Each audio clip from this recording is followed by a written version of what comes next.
Ici, la voix de l'Amérique.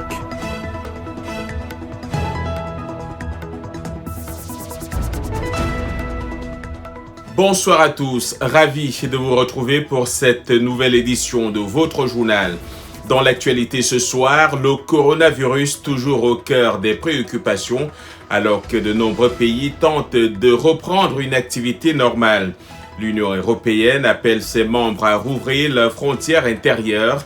Au Nigeria, l'on note une forte augmentation du nombre de décès dans le nord du pays. Le coronavirus qui a poussé de nombreux pays africains à revoir l'organisation des funérailles. Cette tradition se fait désormais sans grand monde dans la plupart des familles.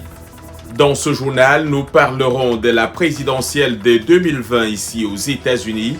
Les démocrates tentent de faire bloc derrière Joe Biden, mais les progressistes du parti font pression en faveur de programmes d'aide plus étendus.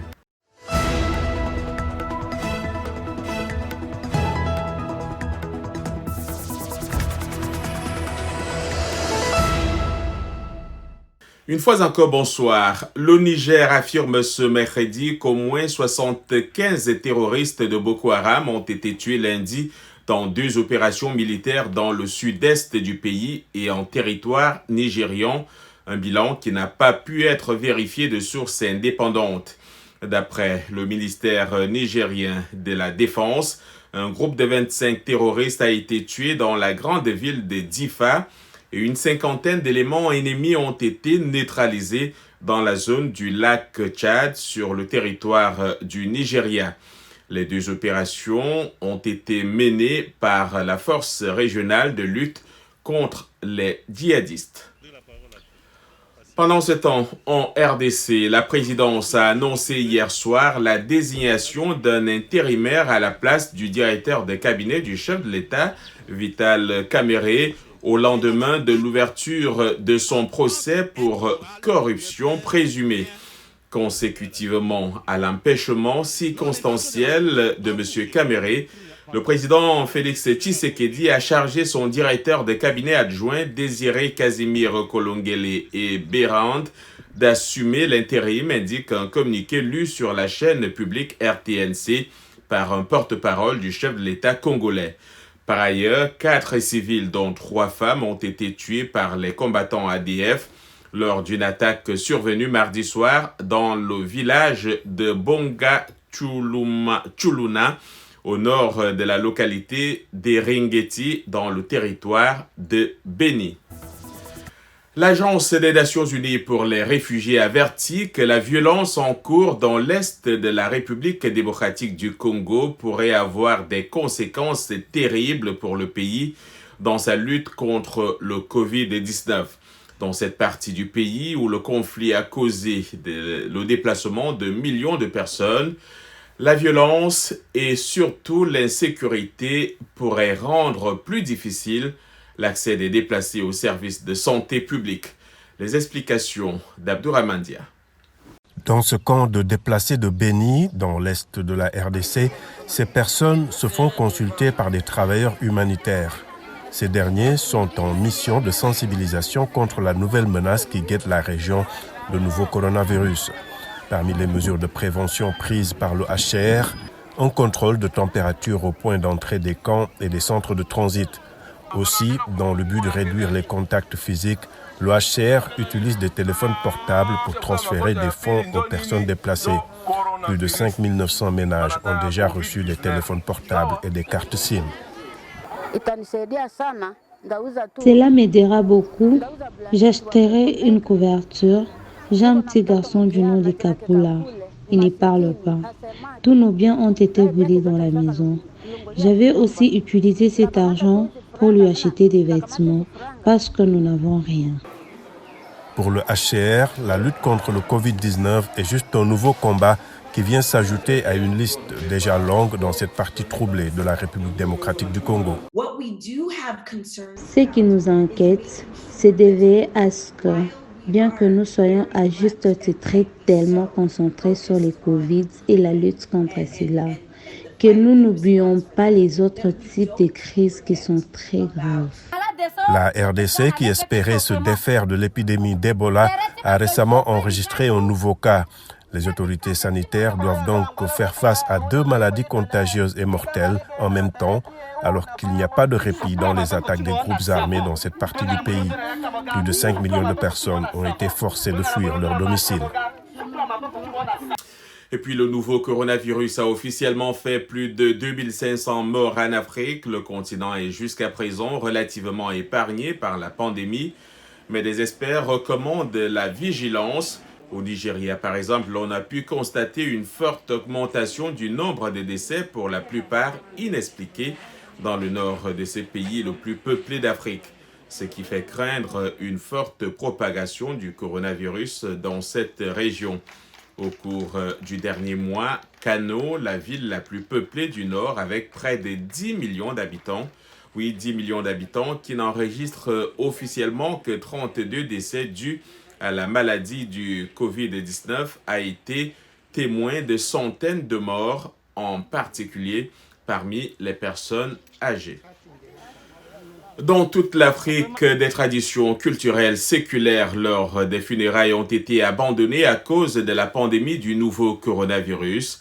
Les gouvernements ont imposé des restrictions sur les rassemblements, sur certaines pratiques autour de la dépouille et les enterrements afin d'endiguer la propagation de la maladie. Récit Blanche Sanou. Maki Modimola, 52 ans, vient de perdre sa sœur dans le township sud-africain de Soweto. Elle s'est réunie avec une cinquantaine d'autres personnes, dont des pasteurs et une chorale, pour assurer un service funèbre minimum à l'honneur de sa sœur aînée. Les images que j'ai gardées d'elle, vous savez, la voir allongée sur son lit n'était pas celle que je voulais. J'aurais souhaité la rendre belle comme elle aimait le faire, la maquiller, la pouponner. Malheureusement, à cause des restrictions, je ne pouvais pas. La mort de Marie Modimola, 63 ans, n'est pas due au nouveau coronavirus. Néanmoins, cela a affecté l'organisation de ses funérailles. En Afrique du Sud, la mort est un événement communautaire et les funérailles sont normalement des événements extravagants auxquels assistent des centaines de personnes. Mais aujourd'hui, seules 50 personnes sont autorisées à se rassembler. Et même des rituels comme les veillées nocturnes, la veille de l'enterrement et le lavage des corps par les membres de la famille ont également été interdits. Je suis triste parce que sa vie n'a pas été célébrée.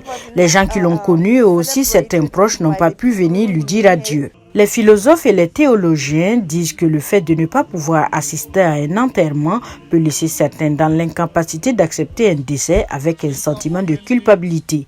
Mais aujourd'hui, les entrepreneurs de pompes funèbres et autres prestataires de services, des fleuristes aux fournisseurs de chapiteaux, ont perdu une partie ou la totalité de leurs clients. En ce qui concerne notre entreprise, elle a été touchée parce que nous, en tant que fournisseurs de services funéraires, notre business est une affaire de bouche à oreille. Donc, quand je fais un enterrement dans une famille, j'espère que les personnes présentes voient la façon dont nous faisons le service. Mais avec la participation qui a été réduite à 50%, nous n'avons plus cette opportunité. La pandémie du nouveau coronavirus a entraîné une baisse d'environ 30% des revenus des maisons funèbres car elles n'assurent plus leur service à la tombe. L'Union européenne a appelé ce mercredi ses membres à rouvrir leurs frontières intérieures pour faciliter le tourisme en dépit de la poursuite de la pandémie de nouveau coronavirus qui frappe plus de 4,2 millions de personnes et a fait plus de 292 000 morts jusqu'ici.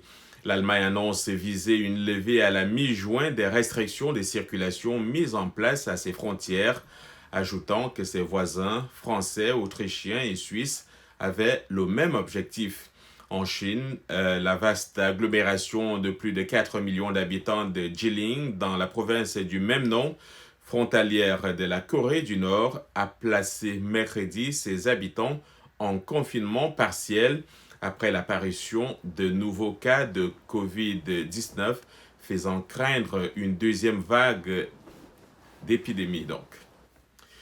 Ici, aux États-Unis, le bilan quotidien des personnes frappées par le COVID-19 est reparti à la hausse avec près de 1900 décès supplémentaires en 24 heures. Les autorités sanitaires du comté de Los Angeles, deuxième plus grande ville du pays, ont fait savoir que des mesures de confinement resteraient vraisemblablement en vigueur jusqu'à la fin du mois de juillet. À la Maison-Blanche, le vice-président américain Mike Pence, dont une proche collaboratrice a été contrôlée positive, a décidé de garder ses distances avec Donald Trump pour quelques jours. Donald Trump qui tient toujours à rouvrir l'économie malgré la mise en garde hier du docteur Anthony Fauci. Le COVID-19 a déjà fait plus de 82 000 morts dans le pays. Restons aux États-Unis pour parler de politique. L'opposition à un second mandat du président Donald Trump a consolidé le soutien du Parti démocrate autour de son candidat à la présidentielle, Joe Biden. Mais la pression des démocrates progressistes en faveur de programmes d'aide plus étendus, en particulier dans le contexte de la pandémie de coronavirus, pousse l'ancien vice-président à considérer des politiques plus à gauche. Des inquiétudes concernant une récente allégation d'agression sexuelle menacent également de briser l'union des démocrates face à l'actuel locataire de la Maison-Blanche. Brian Patten se penche sur le sujet, Dili Diko raconte. En donnant son soutien à l'ancien vice-président Joe Biden, le sénateur Bernie Sanders, il y a tout juste quelques semaines, rival progressiste de Biden, a clairement fait savoir que le Parti démocrate doit s'unir pour vaincre le président Donald Trump à la présidentielle de novembre. Nous devons nous assurer que nous vaincrons contre quelqu'un qui, selon moi, et je parle en mon nom, est le président le plus dangereux de l'histoire moderne du pays.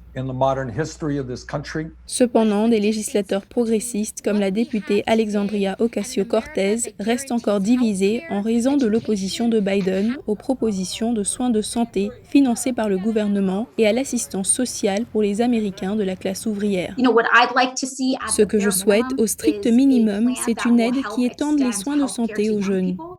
La pandémie de coronavirus qui accable les hôpitaux cause de nombreuses fermetures d'entreprises et laisse des millions de personnes sans emploi à brouiller les frontières entre les politiques des républicains pro-entreprises et celles des démocrates pro-travailleurs. Les deux partis se sont désormais unis pour soutenir une relance des entreprises et une augmentation des allocations de chômage. Avec cette crise sanitaire, les politiques centristes se déplacent vers la gauche et selon les analystes, Biden aura besoin de dérouler un programme plus progressiste afin de garder les démocrates unis. Il doit montrer qu'il se rend compte que le pays a changé, que le Parti démocrate s'est déplacé davantage vers la gauche et qu'il y a un réel intérêt pour des solutions plus progressistes.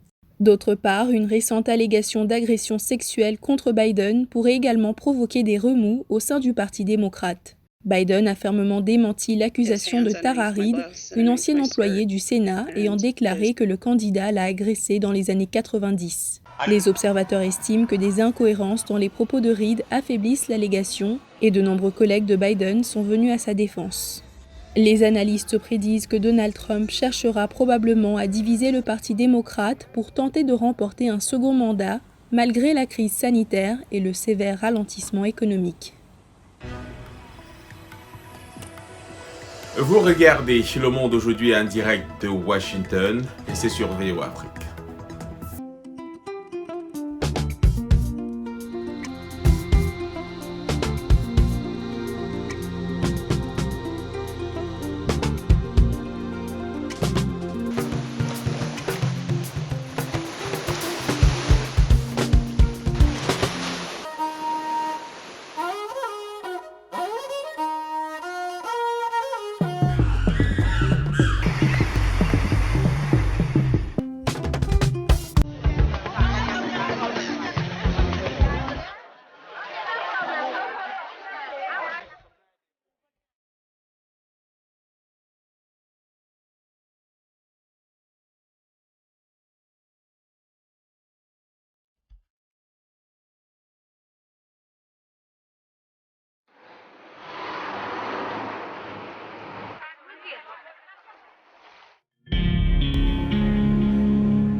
Merci de nous rejoindre pour cette deuxième partie du Monde aujourd'hui. John Linden, de retour avec vous.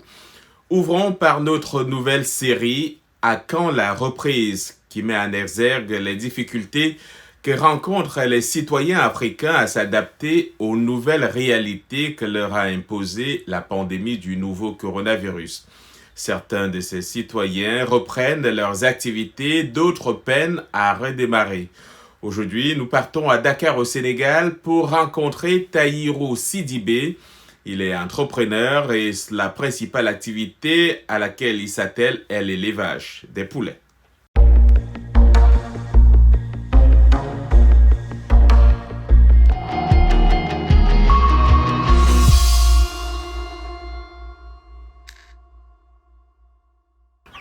Je suis Tahirou Sidibé, à Bax pour les Antilles. Je suis entrepreneur et parmi mes différentes activités, l'élevage de poulets.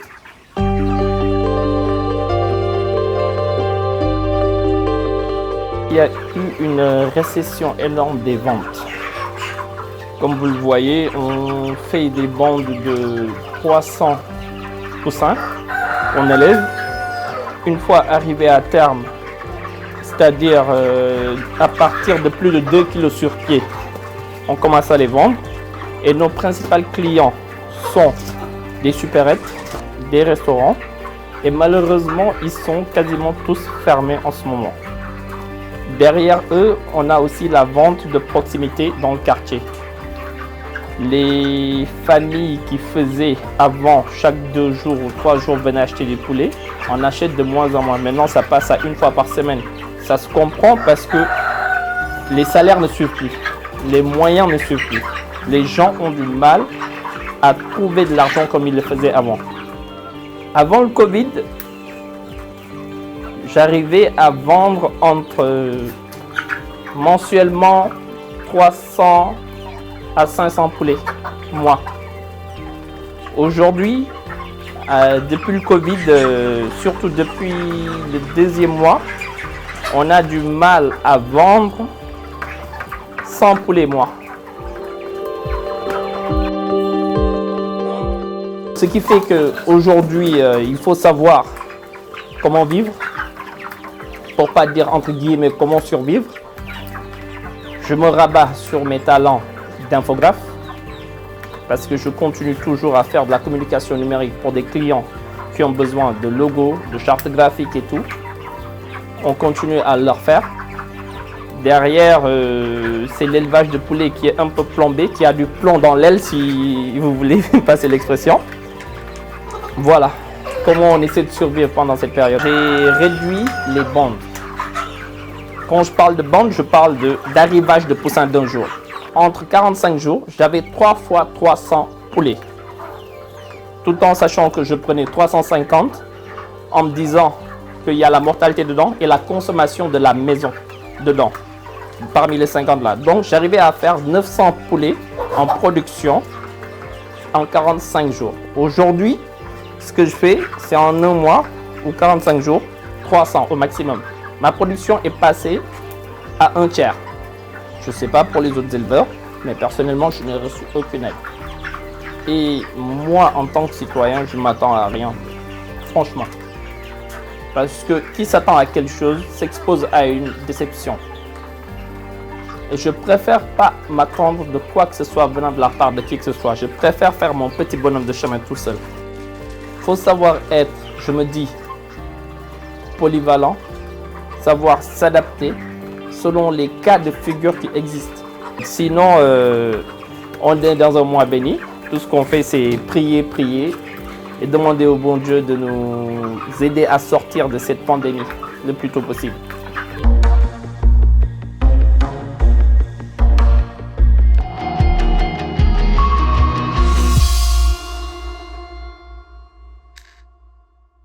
Les personnes vivant avec le VIH-Sida au Zimbabwe ont du mal à accéder à leurs médicaments en raison, bien entendu, du verrouillage imposé dans le but de lutter contre le Covid-19.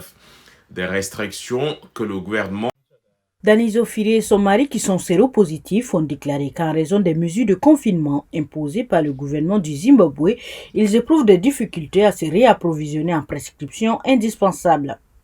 It's difficult because of C'est difficile parce qu'il n'y a pas de moyen de transport pour aller chercher nos médicaments. Certains de mes collègues ne les obtiennent pas de là où ils vivent. Ils doivent parcourir une distance afin de parvenir au lieu d'acquisition. Firi affirme qu'ils sont parmi les patients à haut risque de complications s'ils contractent le nouveau coronavirus. Notre système immunitaire est déjà faible. Nous courons donc un risque élevé de contracter et d'être affectés par ce nouveau coronavirus. Chez la plupart des gens, le Covid-19 provoque des symptômes légers ou modérés tels que fièvre et toux. Pour certains, en particulier les personnes âgées et celles ayant déjà d'autres problèmes de santé, cela peut provoquer des maladies plus graves, notamment une pneumonie, et entraîner la mort. Quant à Fili, elle dit qu'elle ne peut pas se permettre de manquer de prendre ses médicaments même une journée. Voici mes médicaments que je prends à 20 heures tous les jours pour rester en vie. Je ne rate aucun jour. Selon l'ONU-SIDA en 2018, le Zimbabwe avait l'un des taux de prévalence du VIH les plus élevés d'Afrique subsaharienne, avec 12,7% et 1,3 million de personnes vivant avec le VIH. Mais dans la même année, plus de 38 000 nouvelles infections ont été enregistrées contre 62 000 en 2010.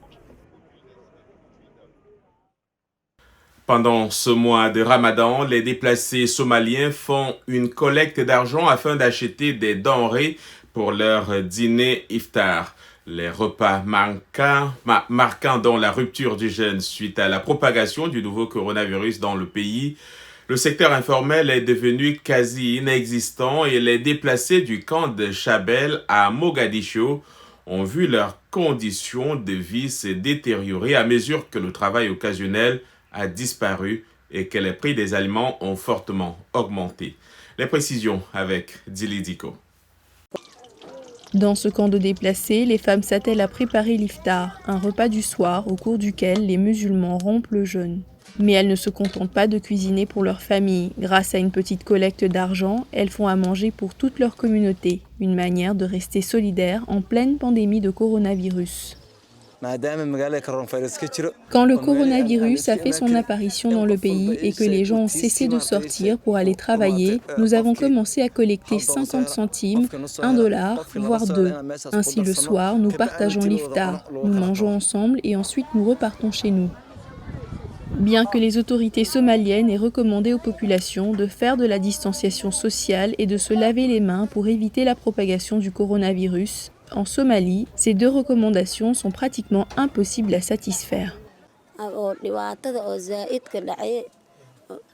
Nous partageons l'iftar depuis le début du Ramadan parce que les prix des denrées alimentaires ont fortement augmenté et que nous ne pouvions pas nous permettre d'acheter assez de nourriture pour le Ramadan. Mais nous sommes heureux de partager de manière fraternelle. Selon les informations partagées par l'OMS et les officiels somaliens, le pays compte près d'1 millier de cas de coronavirus et le plus grand nombre de décès dans la région. Dans le camp, les moyens sanitaires manquent terriblement. Mon mari ne pouvait pas sortir travailler aujourd'hui. Alors nous avons pris à crédit les denrées pour l'iftar dans une boutique. Comme vous pouvez le voir, nous n'avons même pas de bâche en plastique pour couvrir cet abri. Et dans les toilettes, nous n'avons pas de savon pour nous laver les mains pour lutter contre le coronavirus.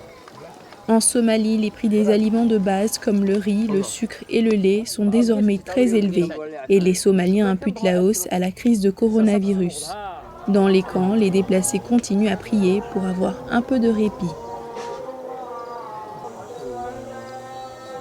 Et nous retrouvons tout de suite Yacouba Ouedraogo et c'est dans le cadre de son segment sport.